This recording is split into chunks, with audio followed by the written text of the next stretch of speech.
Hello everyone, my name is Masha and today I want to teach you how to make these beautiful daisy chain bracelets. As you can see, I already went all out and made 5 of these bracelets. I think they are super cute and fit very well with this season. They are very much the kind of bracelet that I want to make during spring.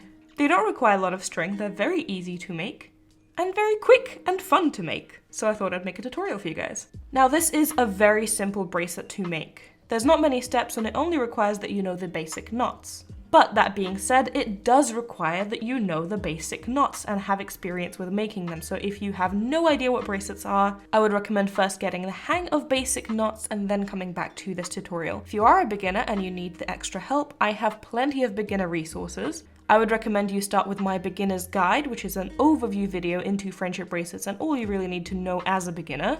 I also have tutorials on basic knots and on basic bracelets, such as the chevron, both of which will be linked in the description. But really, all you need to know is the basic knots. I think it'll just be easier for you to make these if you have a bit more experience with, say, a chevron. Before we get started with the tutorial, I do want to quickly mention that I also have a second channel where I do stuff apart from bracelets. My second channel is kind of like a dumping ground for any kind of video that I feel like making, so it's very much varied. The last 3 videos that I made were discussing what it's like to be a YouTuber, giving advice on long-distance relationships, and talking to you about why I don't like The Sims 4.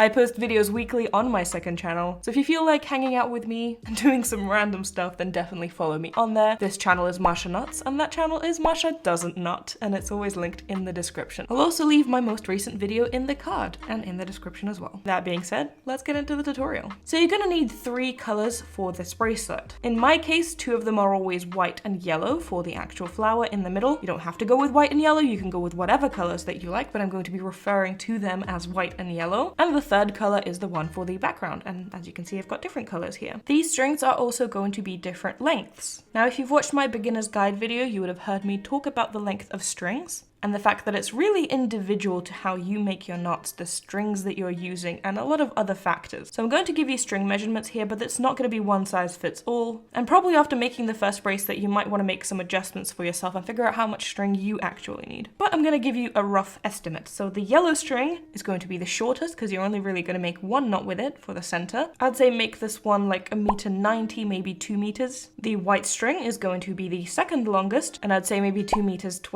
And the background string is going to be the longest for you, and I would say 1.60 m, 1.70 m, somewhere around that range would be enough. Take the shortest string, which is the yellow, fold it so that the ends meet, and you've got a loop at the top. Take the white string, do the same thing, fold it so the ends meet, and you've got a loop at the top. Align this loop with the yellow loop, like so. Then take the background string, but this time you don't want the ends to meet. You want to leave about a 10 centimeter tail. You want one side to be longer than the other side by about 10 centimeters, like so. So align them like this, and then find your loop, and then align your loop with the previous 2 loops. So the white and the yellow are folded directly in half, whereas the pink string has one side about 10 centimeters longer than the other. We're going to be making the loop now. I already have a tutorial on basic loops, and that is exactly what we're going to be doing here. Because I already have a tutorial for this, I don't want to remake the entire tutorial for that, so I'll be going a little bit more quickly here. If you want more specific information or maybe you have a question, I probably answered it in that video, so I'll leave that video in the card and in the description for you. But I will go over it here again just a little bit quicker. So once again, we're going to be making the loop here, right? The longest side of the pink is here. So take the opposite side around here where you want the loop to start,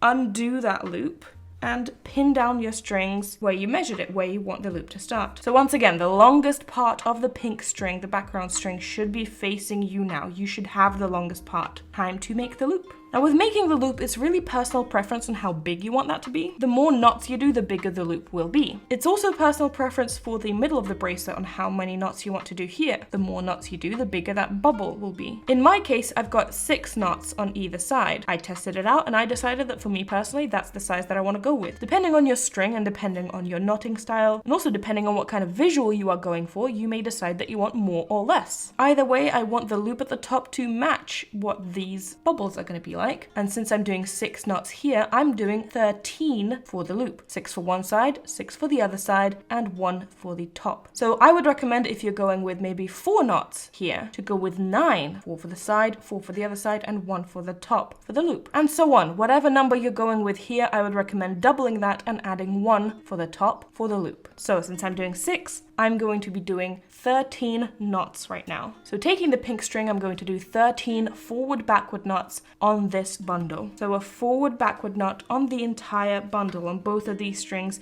at the same time, 13 times with the pink string.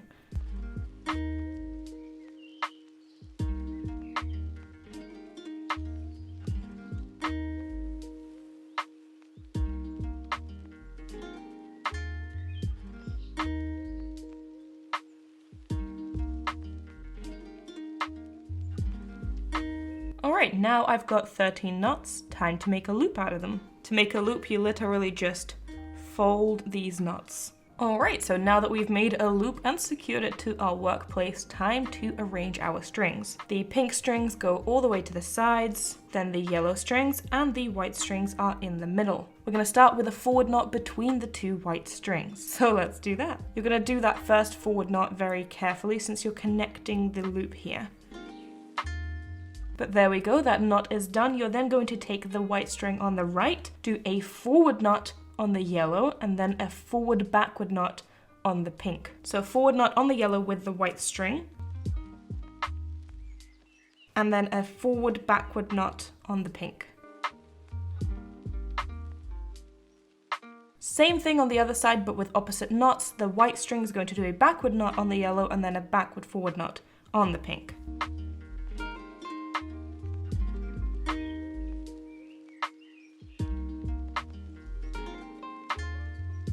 Once this is done, the color order has changed and now the yellow strings are in the middle, so we're going to do a forward knot between the 2 yellow strings. And then finally, the white strings are going to come together in a sort of chevron shape. The white string on the left is going to do a forward knot on the yellow string on the left. The white string on the right is going to do a backward knot on the yellow string on the right. And then the 2 white strings are going to make a forward knot in the center between the 2 of them. Forward knot with the white string onto the yellow, backward knot with the white string onto the yellow, and then a forward knot between the 2 white strings. Alright, so the first flower is done. Time to make the bubble shape. So as I mentioned earlier, the number of knots you make for the bubble shape is going to determine how big it is. I'm making 6 because that's what I found works for me with my knot tension and my strings. This will depend entirely on you, your knot tension, and your strings. And of course, that also influences the size of the loop that you want to make at the top. But we've already discussed that. So I'm going to be making 6. You do however many knots you want to make. So for the left side, we take the pink string and we do however many. I'm doing 6 forward backward knots with the pink string onto both of these strings at the same time.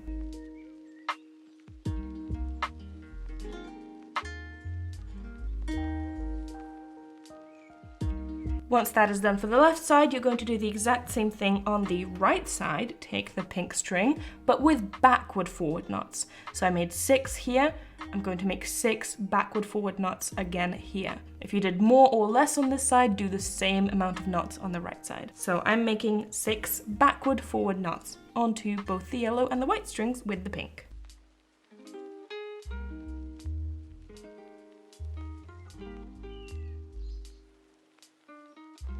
And there we go, we've done the 2 sides of the bubble. That's basically it. There's only really 2 steps, and the loop, but we've already covered the loop. Now you're going to arrange the strings as you did at the beginning. First the 2 pink strings, then the 2 yellow strings, and then the 2 white strings. And you're gonna make another flower, just like I showed you how to do at the beginning. So you can rewind the tutorial to that point. There's timestamps in the description to help you with that. And do this step again with the flower, and then do this step again with the knots. And keep repeating those 2 steps until the bracelet reaches the length that you want. For me personally, that is 11 flowers, and then the loop at the top and the little bubble at the bottom. but the length that you need is individual for you, so I can't help you with how many you need to make. Just make it until the bracelet reaches the length that you want. I'm gonna go off camera, continue making this bracelet, and I'll check in with you once I reach the end because I want to show you how to make this end with the bubble. So I'll see you then.